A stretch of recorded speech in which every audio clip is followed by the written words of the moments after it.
All right, we're at Netroots Nation 2012, Providence, Rhode Island. The first interview, it's Cliff Schecter, of course, famed political consultant, strategist, expert, Libertas LLC, co-founder of We Act Radio, our Washington, D.C. affiliate.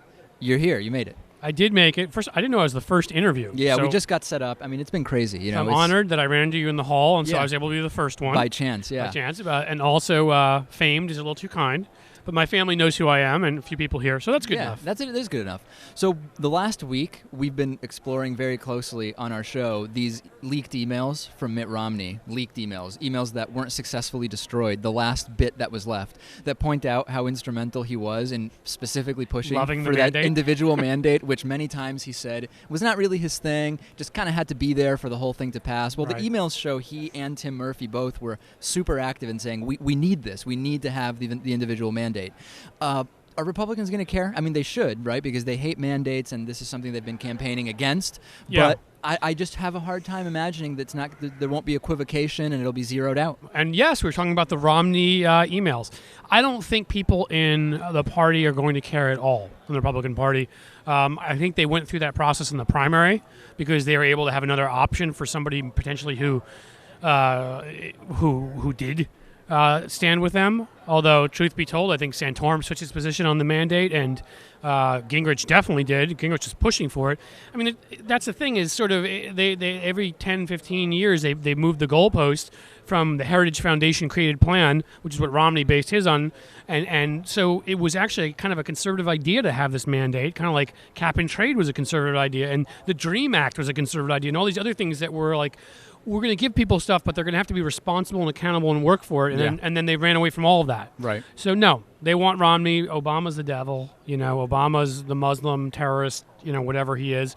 And sadly, I don't think they're not intellectually honest at this point. Well, in looking, you know, I've been thinking about what will affect the election, and we talk about these Obama drone strikes and the kill list and all this stuff, which progressives, understandably, many of whom have a significant problem with. I do too. But the thing is, who are they going to vote for? Are those progressives going to say, well, I'll vote for Romney, who would kind of do the same thing? Maybe he'd be more open about it under the guise of patriotism, but he'd brag about it more. There's really no alternative, right? Are those people going to stay home? That would be good for Republicans. No, I agree with you, and I've been critical, very critical on many things of Obama, and look, I still am.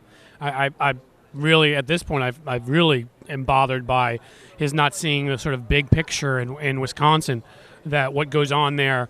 Politics, you know, nothing is just local. Everything has a ripple effect. Everything, and now there are going to be a lot more emboldened conservatives who are going to governors who are going to run and try to take away, collective bargaining rights and all sorts of other things. I think. Well, we talked about in Wisconsin. I mean, Obama, in theory, supported the recall, but you wouldn't really know it, at least not at the national level. Yeah. And we were kind of going back and forth yesterday. Would it really have made a difference if he was there? You know, 2.98 million votes in 2008 when Obama ran. Right. Only 2.5 million votes this time. So we know the voters exist and that they did at least at one point vote. We have to assume Obama going would have maybe pushed it closer to that 2.98. That's what I'm saying. Do I know that he would have won? Of course No. not. But to me, it's in the trying. Right. And the thing that's always angered me about President Obama is when it's a risk, public option, or bigger stimulus or whatever, he just doesn't try. Right. Now, to get back to your original point, though, just because I'm this critical of Obama doesn't mean I'm not going to vote for him. I mean, in the end, yeah, look, we have the system we have. Right, and the system we have tells me that Mitt Romney or Barack Obama are going to be president, and I don't like obviously a lot of the foreign foreign policy or consider it civil liberties policy, whatever you want to call it. But these are my choices, and Mitt Romney in the White House would be a disaster. I mean, what about people who say, well, okay, it's the people who say, I would like some other option, but in the end, when I kind of know colloquially that it's these two guys, I'm going to vote for the one that's the least bad type of thing, that under that system, nothing will ever change. Well, and I know there's an argument there. I guess my counter argument to that is you fight him. You can fight him on policy. You can try to defeat some of his legislation. You can attack him and what he stands for. You know, and frankly, where I disagree with people, there are plenty of people say it's an election year. You can't criticize Obama. I don't believe that. I mean, I do believe that I want him to win over Mitt Romney, but that doesn't mean he gets a free pass and can put together the kill list or whatever, and people aren't going to criticize him. So that's kind of the way I say it, which is there will still be a cost. I mean, I don't know what my voice means, but there's a lot of all of our voices right, together. Well, that's the issue, yeah. And if we're all criticizing and saying something, it will hurt him, and he still has to think twice. And so there is some pressure to be brought to bear. So just because I'm saying yeah, I'm voting for him, but I'm voting for him because the other guy will be terrible. At the same time, when he does good things, when he stood up for gay marriage, when the bin Laden raid took place successfully, I think he did a very courageous thing. I know some progressives disagree with me, but that's Sure. the way I feel. Yeah.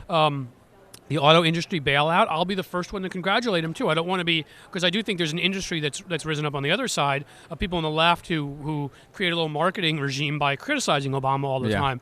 And to me, I don't sit there with the ones who reflexively defend or reflexively attack. He does good things, we should say he does good things. When he does bad things, we should do the same, I think.